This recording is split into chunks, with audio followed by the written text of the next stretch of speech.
Mali et l'Union européenne se sont accordés pour gérer ensemble l'immigration, en finançant des projets pour lutter contre ces causes et promouvoir la migration légale, selon un communiqué conjoint publié vendredi au thème de la visite à Bamako du ministre néerlandais des Affaires étrangères. Nous avons parlé essentiellement de trois choses. Premièrement, nous voulons améliorer très concrètement la situation de l'emploi, de sorte que les gens se sentent mieux et parviennent à subvenir aux besoins de leur famille en restant au Mali ou dans la région de la CEDEAO.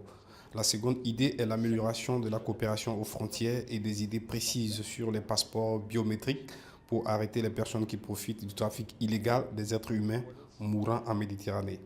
Troisièmement, nous avons parlé des moyens de faire une réelle distinction entre l'immigration légale, le travail saisonnier, les bourses d'études, etc. et l'immigration illégale qui n'est tout simplement pas autorisée, ni au Mali ni en Europe. Les deux parties se sont notamment accordées sur le lancement d'une vaste campagne en sensibilisation de la population sur les risques de la migration irrégulière. En outre, elles ont convenu de la mise en place d'un programme d'investissement au Mali devant aboutir rapidement à des emplois au profit de la jeunesse de ce pays.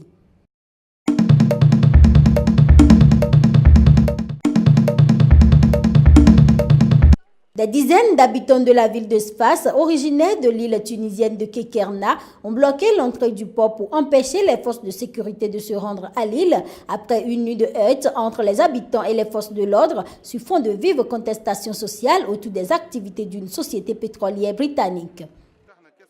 Les habitants de l'île de Kirkena refusent que de nouveaux membres des forces de sécurité soient transférés à Kirkena depuis Sfax. Si les forces de l'ordre restent ici à Sfax, elles sont les bienvenues. Les forces déjà déployées à Kirkena doivent rentrer à Sfax parce qu'il faut mettre fin aux violences. Nous refusons la violence parce qu'elle engendre une violence encore plus forte. Le ministère de l'Intérieur a fait savoir que les populations de l'île ont endommagé des véhicules des forces de sécurité et saccagé des bâtiments de la garde nationale. Les manifestants ont quant à eux dénoncé une réaction disproportionnée des forces de l'ordre.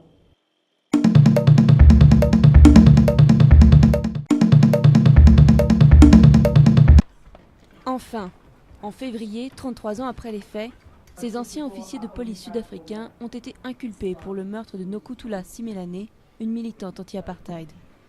Il y a 20 ans, la commission Vérité et Réconciliation avait rejeté leur demande d'amnistie parce qu'ils n'avaient pas révélé toute la vérité sur la disparition de la jeune femme. Il aura fallu 2 décennies pour que s'ouvre leur procès. La famille de Nokuthula espère découvrir ce qui s'est passé. S'ils l'ont jeté dans la rivière, ils doivent m'emmener sur place. S'ils ont laissé descendre quelque part, ils doivent me dire où. S'ils l'ont enterré, il faut déterrer sa dépouille pour lui donner de vraies funérailles. C'est tout ce que j'attends. S'ils sont prêts à tout dire et que peut-être je retrouve la dépouille, alors je peux pardonner. Oui, je pourrai pardonner. Quand la commission Vérité et Réconciliation a siégé pour la première fois, le 15 avril 1996, 2 ans tout juste après la fin de l'apartheid, c'était un concept révolutionnaire. Elle devait offrir l'amnistie aux auteurs de crimes politiques à une condition, que toute la vérité soit révélée. 1 millier de personnes reçurent l'amnistie, mais la commission a recommandé que plus de 300 affaires fassent l'objet de poursuites judiciaires. 20 ans après, une poignée seulement ont débouché sur des procès, au désespoir des familles des victimes. En Afrique du Sud, il y a cette idée que 20 ans plus tard, on devrait passer à autre chose, mais pour les proches, ce n'est pas possible. Comment est-ce que le parti qui a mis en place cette commission célébrée dans le monde entier comme un exemple de boussole morale, comment ce parti peut-il ne pas respecter les lois qu'il a lui-même fait voter ? La famille de Nokuthula réclame un procès depuis plus de 10 ans, mais elle s'est heurtée à de nombreux obstacles, y compris la perte du dossier d'instruction pendant 1 an. Pourquoi la justice rechigne-t-elle à juger les criminels de l'apartheid? Beaucoup de défenseurs des victimes estiment aujourd'hui que des membres de l'ANC, le parti au pouvoir depuis 1994, ont quelque chose à cacher.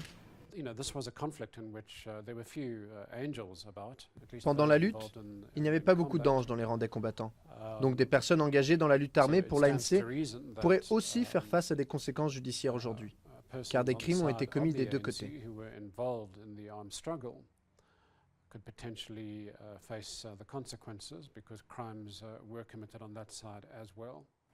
Le parquet affirme qu'une enquête est en cours pour déterminer les raisons de ces retards. Pour la mère et la sœur de Nokutula, au moins, la vérité et la réconciliation pourraient enfin devenir réalité cette année.